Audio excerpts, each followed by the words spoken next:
Bonjour et bienvenue à tous. Regardez, aujourd'hui je suis à la concession BMW Billaimon à Luxembourg et je crois que vous devinez un petit peu la voiture que je vais tester. Ouais, vous voyez là le siège baquet avec le sigle M2 marqué dessus. Alors à quoi elle ressemble cette voiture? Regardez.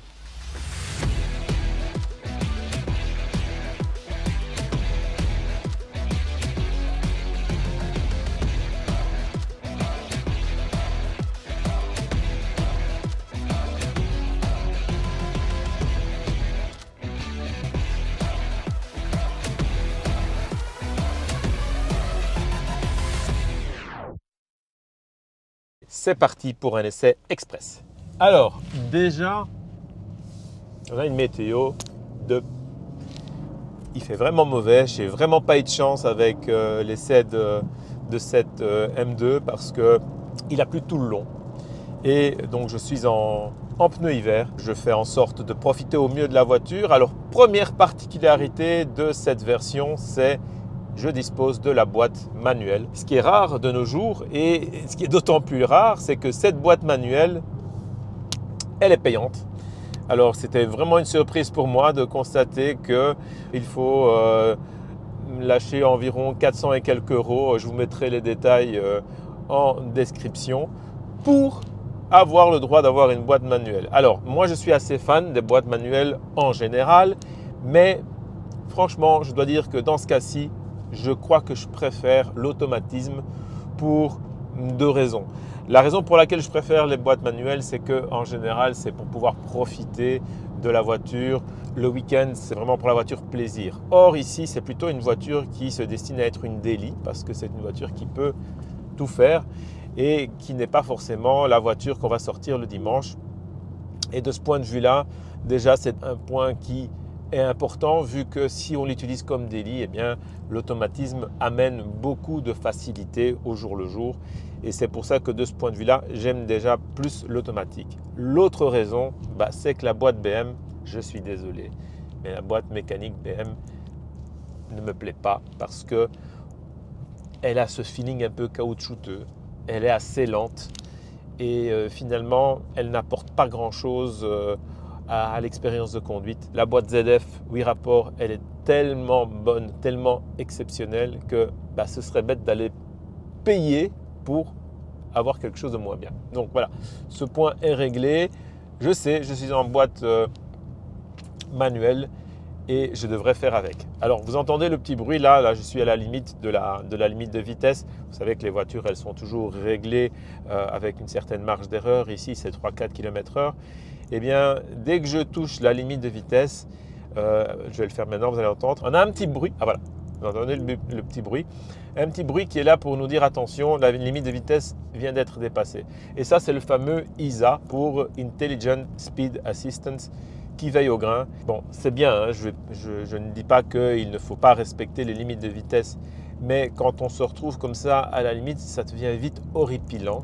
Et pour régler ça, il faut aller dans le système du véhicule. Voilà, je vais là. Déjà, je vais virer l'intervention de braquage. Le franchissement de voie, il est désactivé. Et je vais aller pour la limite de vitesse et je le désactive. Voilà, maintenant, c'est désactivé, mais il faut le faire à chaque fois qu'on rentre dans le véhicule. Donc c'est assez pénible. Maintenant vous allez me dire, on n'a qu'à respecter la limite des vitesses. Oui, d'accord, mais avec ce genre de voiture, c'est une gageure. Donc voilà, j'en dirai pas plus, chacun fera comme il veut.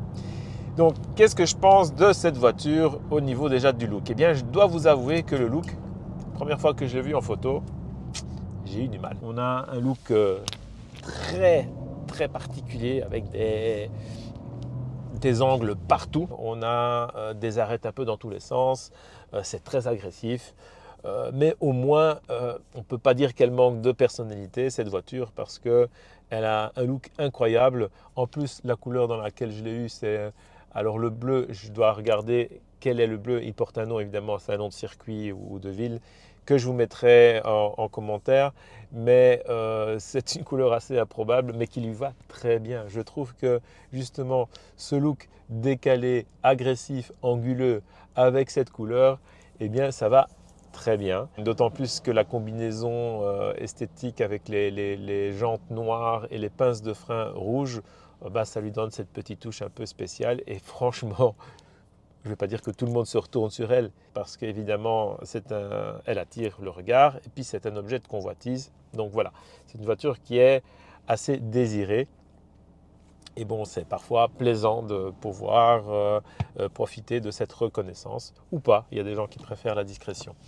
Donc, pour le look, c'est discuté. Alors, l'autre chose aussi qui, moi, m'embête un peu avec cette voiture, c'est le poids. Et le poids, on est au-delà des 1700 kg et la raison, elle est simple, c'est qu'elle est basée sur la série 4 et non plus sur la série 2. Et donc, ça amène un surpoids obligatoire. Et finalement, il n'y a pratiquement plus de différence entre une M4 et une M2 au niveau pondéral, à la petite différence près que la M2, on ne peut l'avoir qu'en propulsion de roue arrière motrice, alors que la M4, elle est disponible en 4 roues motrices. Et à ce moment-là, si on prend la M4 en X-Drive, évidemment, elle est plus lourde que la M2, nettement plus lourde, une centaine de kilos. Je reviens à la conduite et à ce moteur, vous savez, le fameux S58 qui est assez exubérant, hein, c'est un moteur fantastique, qui a une puissance incroyable. Hein, bon, c'est une voiture qui est bridée, hein, 460 chevaux, on sait que la M4 elle sort 510 et on a testé récemment au banc la M3 Touring qui a sorti 551 chevaux et près de 720 Nm. Donc c'est un moteur qui marche vraiment fort, c'est un plaisir de rouler avec. Par contre avec la boîte manuelle, je dois dire que en mode normal, parce que là je suis en efficient pour le moteur, c'est assez mou comme réactivité. Mais avec les conditions actuelles, c'est difficile de rouler en mode sport. Hein. Franchement, c'est pas évident parce que malgré le fait qu'on a des pneus hiver, on n'a que 2 roues motrices et beaucoup de couple. Et c'est là où on arrive un petit peu à la limite de ces voitures super puissantes et performantes, de ces voitures modernes, parce qu'aujourd'hui, avoir de la puissance, c'est plus un problème avec la magie des turbos et de la gestion électronique. On peut avoir des puissances de folie. Eh bien, je dois dire que c'est une voiture qui est moins facile à gérer dans des conditions délicates où il faut vraiment s'y faire. Pourquoi? Ben, moi, je viens de ma Yaris GR avec laquelle je roule tous les jours. Je suis aussi en pneus toute saison pour l'hiver. Et ma Yaris, dans ces conditions, elle est exceptionnelle. Je roule avec comme si j'étais sur une route sèche. Tellement elle apporte du grip, de la sécurité aussi via ses 4 roues motrices. Et puis sa légèreté fait qu'on a énormément confiance pour, on va dire, attaquer un petit peu en conditions délicates. Cette voiture, telle qu'elle est définie là, roue arrière motrice, boîte manuelle, c'est un peu le dernier des Mohicans parce que évidemment, c'est des choses qui sont amenées à disparaître. Et peut-être que par rapport à ça, ça vaut la peine de se dire, bah oui, on peut en profiter. Je la déconseillerais pour les gens qui font de la ville, hein, parce que bon, la boîte manuelle, c'est quand même pénible. Et comme je vous ai dit, ce n'est pas la meilleure boîte manuelle. Elle est précise, mais elle a ce feeling un peu caoutchouteux que je n'aime pas trop. Mais bon, ça n'engage que moi. Revenons à cette voiture. Je vais parler un peu de l'intérieur, l'environnement de bord qui est sympa. Hein. Regardez cette dalle numérique incurvée telle que BM l'a implémentée d'abord sur ses modèles i. La finition, elle est superbe. On a la finition carbone. On a des sièges baquets qui sont assez agréables, mais qui ne maintiennent pas aussi bien que les fameux sièges carbone que j'avais eu sur la M3 Touring. Alors je me posais la question, est-ce qu'on peut avoir ces sièges M3 carbone? Je pense que oui, je vérifierai, je vous le mettrai en commentaire. Mais sinon, l'intérieur, il y a de la place derrière. Pour le coup, vu qu'elle est basée sur la série 4, on a de la place pour les jambes à l'arrière. Et ce qui en fait, on va dire, un coupé tout à fait utilisable au jour le jour. On peut transporter 4 personnes dans des bonnes conditions, le coffre n'est pas trop mal, donc oui, c'est jouable d'avoir ça comme voiture principale si on a une petite famille de 3 voire 4 personnes. Donc de ce point de vue-là, ça en fait un parfait daily et à ce moment-là, comme je vous ai dit, hein, si c'est pour l'avoir en daily, eh bien autant l'avoir en boîte automatique. Je ne vais pas passer plus de temps au niveau du moteur, on le connaît, hein, c'est le moteur de la M3 que j'ai testé dans la version break, que je vous mets pardon, touring, que je vous mets en description ici. Vous le savez tous, hein, ce moteur il est bridé, on peut le débrider et avoir la puissance de la M3, M4 sans problème et même aller au-delà via une petite reprogrammation. Quoiqu'ici, vu que c'est une 2 roues motrices, je crois que si on a des brides juste au niveau de la M3, ça suffira sans problème. Donc voilà, le moteur il est top. La tenue de route, elle est géniale, évidemment. Sur le sec, sur le mouillé, il faut avoir un petit peu de métier pour arriver à contrôler cette voiture parce qu'il y a de la cavalerie, il y a du couple. Et dans des conditions comme celle-ci, il faut savoir ce qu'on fait. Hein, parce que, regardez là, je m'amuse un peu, hop, je sens l'avant qui s'ouvre légèrement. Là, ça s'ouvre, l'arrière a repris, là, vous voyez.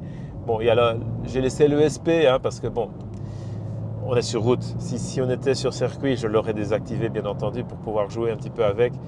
Mais bon, on fait une vidéo, il faut rester calme. Et ouf, ça glisse, hein. Franchement, je sens qu'elle embarque. Et je suis en pneu hiver, c'est du gras mouillé.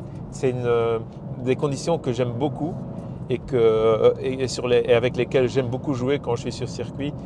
Mais bon, là, on va rester raisonnable. Et donc, là où je mettrais un bémol, c'est que oui, dans ces conditions-là, c'est joueur, c'est sympa, mais c'est une voiture qui est lourde. Et elle est pratiquement 1800 kg à gérer dans ces conditions-là, avec une propulsion, c'est pas évident. Et je le rappelle, hein, je suis en mode normal, moteur efficient, etc. Suspension soft.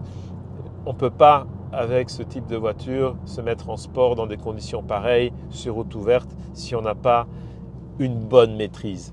Donc, sachez cela. Si vous êtes plutôt du style à on va dire, être plus dans la réserve et avoir plus de sécurité, à ce moment-là, il vaut mieux passer sur la M3, M4 avec le X-Drive qui, lui, à ce moment-là, est beaucoup plus rassurant et qui fonctionne super bien.